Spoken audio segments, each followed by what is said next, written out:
কোন দিনের কথা খাব্বাব বললে মনের মধ্যে এত কষ্ট পায়? ভাই খাব্বাব জলদি করে বলো কোন দিনের কথা বলতে চাও? এবার খাব্বাব রাদিয়াল্লাহু তাআলা আনহু বলতেছেন, ইয়া ওমর, আমি একজন ক্রীতদাস ছিলাম, আর আমি যেই বাড়িতে কাজ করতাম আমার মালকিন ছিলেন বিধর্মী কাফের মুশরিক ছিলেন আমার মালকিন।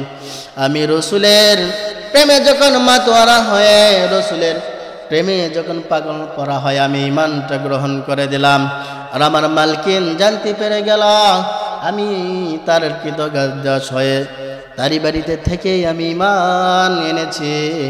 এই কথা যখন আমার মালকিন জানতে পারলো, এবার খাব্বাবকে ডাক দিতে মালকিন বলতেছেন, এ খাব্বাব, তুমি নাকি রসুলের প্রতি ঈমান এনেছো? খাব্বাব বলতেছেন, হ্যাঁ মুনিব, আমি তো ঈমান এনেছি। তখন আমার মালকিন আমাকে বলে দিল যে খাব্বাব, আমার বাড়ি থাকো, আমার বাড়ি খাও, আমারই সম্পন্ন কিছু তুমি গ্রহণ করতেছ, আর আমার সঙ্গে পরামর্শ না করে তুমি ঈমান আনলে কেন? খাব্বাব, তোমাকে আমি বলতেছি তুমি ঈমানটা ছেড়ে দাও। ঈমান আমি যখন ছাড়তে নারাজ হয়ে গেলাম, ঠিক তখনই আমার ওই মুশরিক বেঈমান মালিক যখন আমাকে বলল, খাব্বাব ঈমান ছেড়ে দাও, আমি কিছুতেই রাজি হইলাম না।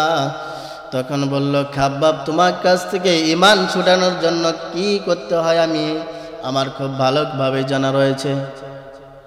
তৎক্ষণাৎ ওই বাড়ির মধ্যে যারা কৃতদাস রয়েছিল তাদেরকে নির্দেশ দিলেন যে আমার কৃতদাসেরা, তোমরা সকলে বিকট আগুন জ্বালাও। আগুন জ্বালানো হলো। এরপরে খাব্বাবকে বলতেছেন, খাব্বাব, সর্বশেষ তোমাকে সুযোগ দিতেছি, তুমি ঈমান ছেড়ে দাও, না হলে দেখতেছো এই যে বিকট আগুন জ্বালাইছে, আগুনের মধ্যে তোমাকে ফালাই দিয়ে মেরে ফেলে দেব। খাব্বাব রাজি হইলেন না ঈমান ছেড়ার জন্য। সর্বশেষ উপহার স্বরূপ লোভ দেখাইলেন, খাব্বাব, যদি তুমি এই মুহূর্তে ঈমান ছেড়ে দাও, আমি তোমার মালিক হয়ে বলতেছি আমার যত সম্পত্তি রয়েছে স্থাবর রয়েছে তার অর্ধেক অংশ তুমি খাব্বাবের নামে বরাদ্দ করে দিব। এরপরও খাব্বাব ঈমান ছাড়লেন না। আর আমরা ভোট আসলে মাত্র 1 কাপ চার বিনিময়ে ঈমানটা আমরা কোথায় ফেলে দিয়েছি আমাদের জানা নাই। গ্রামের সবচেয়ে বড় সুদারু লম্পট, যার চরিত্রের ঠিক নাই, শুধু তাই নয়, রাস্তার ইট মারে খাওয়া লোককে পর্যন্ত আমরা 1 কাপ চায়ের বিনিময়ে মন কত বড় সাপোর্ট দিতেছি। বল্টু ভাইয়ের চরিত্র ফুলের মতো পবিত্র। তাহলে আপনি আমি চিন্তা করে দেখেন, ঈমান আমাদের ঈমান কোথায় আছে? যখন খাব্বাব রাজি হইলেন না, তখন কিন্তু খাব্বাবকে ওই আগুনের মধ্যে ফেলাই দেওয়া হলো। আগুনের মধ্যে জ্বলতেছে, আগুনের মধ্যে খাব্বাবের পুরো শরীর জ্বলতেছে। এমন তো মুহূর্তে আমরা সাধারণত একটা যে কোনো আঘাত লাগলেই, শরীরের মধ্যে আঁচ লাগলেই কিন্তু আমরা ইসমারে কি হয়ে গেল বলে চিল্লাই। আর সেই সময় খাব্বাব আগুনের মধ্যে পড়িয়া আল্লাহ আল্লাহ বলে ডাকতেছে, সুবহানাল্লাহ। আর এই আল্লাহ শব্দটা যখন আমার ভাই আমি যখন বলতেছিলাম, আমার এই কাফের বেঈমান মুশরিক আমার মালিক যখন শুনতে পাইল, খাব্বাব আগুনের মধ্যে পড়িয়াও আল্লাহ আল্লাহ বলে ডাকে, তখন আমার কাফের মালিক বেঈমানের আমার মনিবের মাথাটা গরম হয়ে গেল। সঙ্গে সঙ্গে আমাকে তল থেকে একটা বিকট বড় আগুনের কয়লার দানা তুলে আমি খাব্বাবের মুখের মধ্যে যখনই আমি আল্লাহ বলার জন্য আবার হামিলাম, আমার মুখের মধ্যে ফেলাই দিল। আর ওই আগুনের ঝাঁসের মধ্যে ওমর ভাই আমার জিহ্বার মাঝখানে পুরাটাই পুড়ে গিয়েছে, যার কারণে আমি স্পষ্টভাবে কথা বলতে পারি না। আর ওই বিকট আগুনের মধ্যে পড়ার পরে আমার ওই আগুনে পুরো শরীর গোস্তগুলো আমার পড়তে পড়তে বিশাল বড় একটা আগুনের গুড়ির কয়লা আমার পিঠের মেরুদণ্ডের মধ্যে পড়ে গিয়েছিল।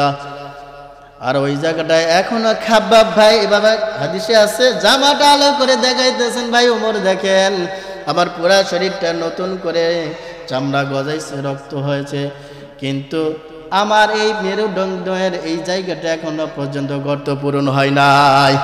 যার কারণে ওমর ভাই আমি সোজাভাবে হাঁটতে পারি না। কত কষ্ট করতে হয়েছে তাদেরকে। আর আমরা শুধু শুধু ঈমান এনেছি বললে আমরা পারবে যাবে কখনোই না। এর জন্য আল্লাহ বলেছেন, বান্দা তোমার এই মুখে বলা কথাগুলো আমি কখনোই স্বীকার করব না। বান্দা যদি তুমি জান্নাতে যেতে চাও, আমি আল্লাহ রাব্বুল আলামিন তোমাদেরকে বলে দিলাম, মাত্র 4টি কাজ যদি তোমরা নিখুঁতভাবে করতে পারো, আমি আল্লাহ রাব্বুল আলামিন বলে দিলাম তোমাকে জান্নাত দেওয়া আমি আল্লাহ রাব্বুল আলামিনের প্রতি ওয়াজিব হয়ে যাবে। তোমার নামে জান্নাত আমি লিখে দিবই। তাহলে 4টি কাজ আমাদের প্রথমে জানার প্রয়োজন আছে, এরপরে মানার চেষ্টা করবো তো ইনশাআল্লাহ। মানার চেষ্টা করবো তো। আল্লাহ রাব্বুল আলামিন বলতেছেন, বান্দা যদি 4টি কাজ তুমি নিখুঁতভাবে দুনিয়ার জমিনে করে ফেরত আসতে পারো, আমি আল্লাহ রাব্বুল আলামিন জান্নাত তোমার নামে আমি ওয়াকফ করে দেব, লিখে বরাদ্দ করে দেব।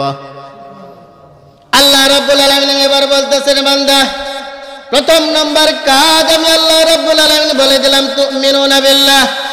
কি বললেন? তুমিনুনা বিল্লাহ। সর্বপ্রথম আল্লাহ রাব্বুল আলামিন বলতেছেন, বান্দা তোমাকে সর্বপ্রথম আমি আল্লাহ রাব্বুল আলামিনের প্রতি ঈমান আনতে হবে। কার প্রতি? আল্লাহ রাব্বুল আলামিনের প্রতি ঈমান আনতে হবে। এখন আমরা সকলেই কিন্তু মুসলিম, তাই না? মসজিদে যারা এসেছি সবাই মুসলিম, কিন্তু একটাবার চিন্তা করে দেখুন তো, সাহাবায়ে কেরামরা যেভাবে ঈমান অর্জন করেছে, ঈমানকে আঁকড়ে ধরেছে, আপনি আমি কি তেমন ভাবে ঈমান এনেছি? আনি নাই। আমি মুসলিম কেমন ভাবে? আমার দাদা ছিল মুসলিম, এরপরে আমার বাবা মুসলিম, এই জন্মসূত্রে আমি মুসলিম। অথচ সাহাবায়ে কেরামরা দেখুন, বাবা বিধর্মী কাফের মুশরিক, অথচ সাহাবী যিনি ছেলে হয়ে ঈমান অর্জন করেছে। ইব্রাহিম পয়গম্বরের বাবা একজন মুক্তির কারিগর ছিলেন, অথচ সন্তান একজন পয়গম্বর। তারা ঈমান আনার জন্য যত কষ্ট করেছে, আমরা সহজেই বলে দিতেছি যে আমি তো মুসলমান, আমি ঈমান এনেছি। তুমিনুনা বিল্লাহ, আল্লাহর প্রতি ঈমান এনেছি। এবার আল্লাহ রাব্বুল আলামিন নিজেই বলতেছেন, বান্দা তুমি যে মুখে মুখে বলবা যে আমি আল্লাহ রাব্বুল আলামিনের প্রতি ঈমান এনেছি, না, কখনোই তোমার ওই মুখে বলা ঈমানটাকে আমি আল্লাহ রাব্বুল আলামিন কখনোই কবুল করে নিব না। কেননা আমার যারা পয়গম্বর গিয়েছে তাদের থেকে শুরু করে যত আওলাদে রাসূল দুনিয়ার জমিনে গিয়েছে, যত সাহাবায়ে কেরামরা গিয়েছে, প্রত্যেককেই ঈমানের পরীক্ষা দিতে হয়েছে। তুমি কে? তোমাকে কেমন করে ভাবলায় যে তুমি মুখে মুখে বলবা যে আমি আল্লাহ রাব্বুল আলামিনের প্রতি ঈমান এনেছি, আর তোমার মুখের বলা ঈমানটা আমি কবুল করে নিব? আল্লাহ রাব্বুল আলামিন সূরাতুল আনকাবুতের 2 নম্বর আয়াতের মধ্যে আল্লাহ রাব্বুল আলামিন কত সুন্দর করে বলতেছেন, দলিল দিচ্ছে, আহাসিবান নাসু আইয়াদরাকু আমান্না বিল্লাহি ওয়া হুম লা ইয়াফতানুন। তোমার মুখে বলা ঈমানকে আমি আল্লাহ রাব্বুল আলামিন কবুল করব না। চিন্তা করে দেখেন সাহাবায়ে কেরামরা কত কষ্ট করেছেন। একদিন মসজিদে নববীর মধ্যে ফজরের সালাতের পরে রাসূলুল্লাহ সাল্লাল্লাহু আলাইহি সাল্লাম সাহাবায়ে কেরামদেরকে নিয়ে সূরা পরামর্শ করতেছেন। উপস্থিত রয়েছেন হযরত ওমর। কে রয়েছেন? হযরতে ওমর রয়েছেন উপস্থিত। তৎক্ষণাৎ উপস্থিত রয়েছেন ওই পরামর্শ বৈঠকের মধ্যে একজন প্রখ্যাত সাহাবা, রাসূলুল্লাহ সাল্লাল্লাহু আলাইহি সাল্লামের খুব কাছের সাহাবী ছিলেন। এবার বলতেছেন, ভাই আমাদের মধ্যে যারা উপস্থিত রয়েছে তাদের মধ্য থেকে রাসূলুল্লাহ সাল্লাল্লাহু আলাইহি সাল্লামের খুব কাছের একজন সাহাবী তিনি, তার কাছ থেকে আমি 2টি উত্তর জানতে চাই। আমার মনে বড় আশা রয়েছে, এই প্রশ্ন 2টার উত্তর আপনার কাছে আপনি নিয়ে জানার চেষ্টা করব। এবার হযরতে ওমর বলতেছেন, ওমরের কথা শুনে সম্পন্ন সাহাবায়ে কেরামরা একে অপরের দিকে তাকায় যে ওমর না জেনে কি 2টা প্রশ্ন করে আর কার কাছে প্রশ্নটা করে। এই কথা শোনার সঙ্গে সঙ্গে হযরত ওমর বলতেছেন, টেনশন করার কোনো কারণ নাই। আমি যার কাছে দুইটা প্রশ্ন করব সে আর কেউ নাই, আমাদের মধ্যে সবার সামনেই বসে রয়েছে, সে হযরতে খাব্বাব। কে? হযরতে খাব্বাব রাদিয়াল্লাহু খাব্বাব রাদিয়াল্লাহু তাআলা আনহু বলতেছেন, ইয়া ওমর, আমি উপস্থিত। এবার ওমর রাদিয়াল্লাহু তাআলা আনহু বলতেছেন, ভাই খাব্বাব, আমরা প্রত্যেকেই চলাফেরা করি সোজা ভাবে, কিন্তু আপনি কুজাব হয় কেমনে, কেন চলাফেরা করেন? 1 নম্বর প্রশ্ন। 2 নম্বর প্রশ্ন হচ্ছে, আমরা কথা বলি স্পষ্ট, সম্পূর্ণ কথাগুলো বোঝা যায়, কিন্তু ভাই খাব্বাব, আপনি যখন কথা বলেন কথাটা তলবল হয়ে যায়, কথাগুলো স্পষ্ট হয়ে যায়, ক্লিয়ার ভাবে বোঝা যায় না। এই 2টা প্রশ্নের উত্তর আমি জানতে চাই খাব্বাব আপনার কাছ থেকে। এই কথা শোনার পর সঙ্গে সঙ্গে ঈমানের পরীক্ষার উদাহরণ দিচ্ছে। খাব্বাব এবার বলতেছেন, ভাই ওমর, এমন দিনের কথা আপনি আমাকে মনে করে দিলেন, যে কথা দিনের কথা আমি খাব্বাবের মনে হলে একটা মোরগকে দুনিয়ার জমিনে গলা কেটে ছেড়ে দিলে যেই রকম ওই মোরগটার কষ্ট হয়, তার চাইতে অধিক গুণ আমি খাব্বাবের কষ্ট হয়। ওই দিনটির কথা মনে হয়ে গেলে এবার মনের মনে আরো আশা জাগলো, কোন দিনের কথা খাব্বাব বললে মনের মধ্যে এত কষ্ট পাই?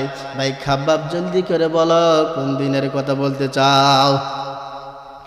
এবার খাব্বাব রাদিয়াল্লাহু তাআলা আনহু বলতেছেন, ইয়া ওমর, আমি একজন দাস ছিলাম, আর আমি যেই বাড়িতে কাজ করতাম আমার মালকিন ছিলেন বিধর্মী কাফের মুশরিক ছিলেন আমার মালকিন।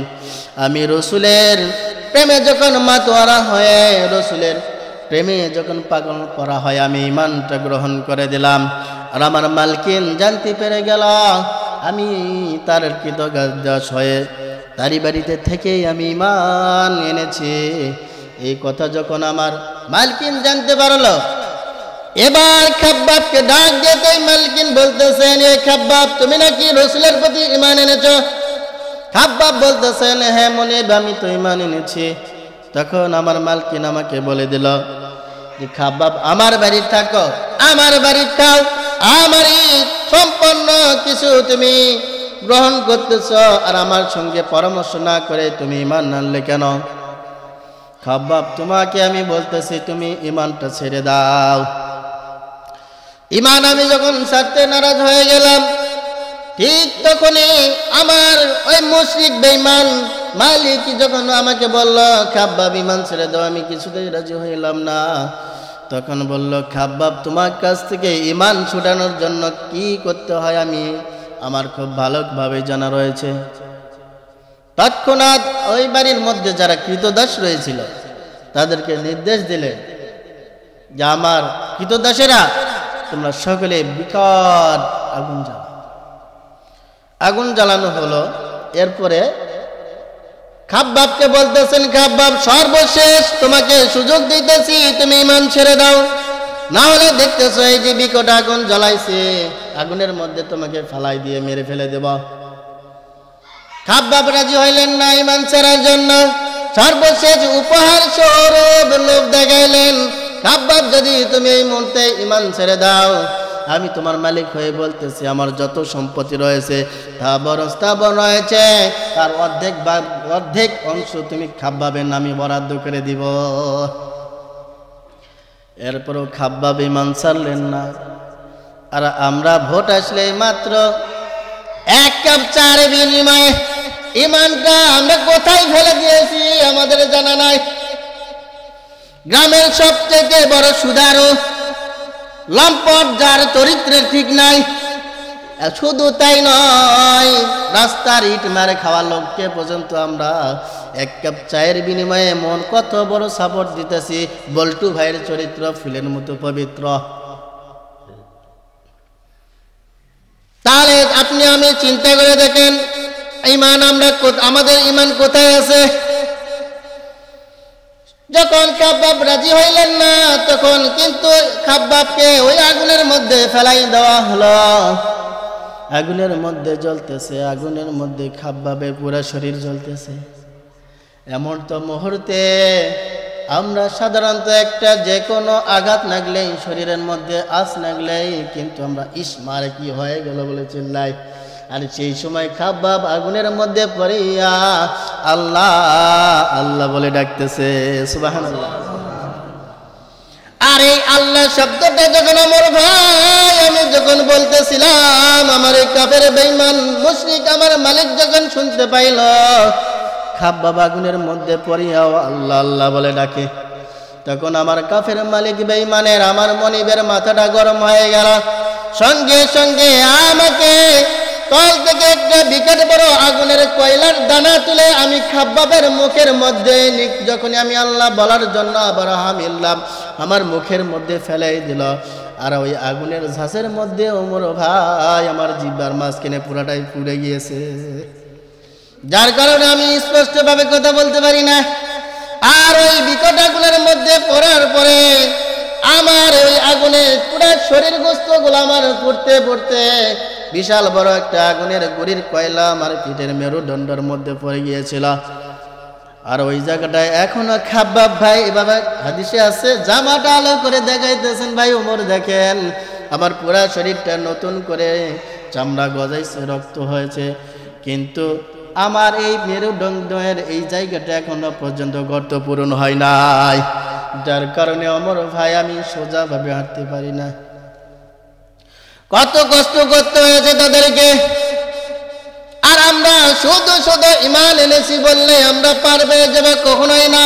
এর জন্য আল্লাহ বলেছেন, বান্দা তোমার এই মুখে বলা কথাগুলো আমি কখনোই স্বীকার করব না। তোমাকে ঈমানের অগ্নি পরীক্ষা তোমাকে অবশ্যই দিতে হবে, কেউ ছাড় পাবো না। আমি ঈমানদার বলে নিজেকে দাবি করতেছি, আমার সন্তান হয় না, ওই বাবার কাছে গিয়ে যায় বলতেছি, বাবার কাছে সন্তান চাইতেছি, একটা সন্তান দে রে বাবা, একটা সন্তান দে। ঈমান আমার আছে,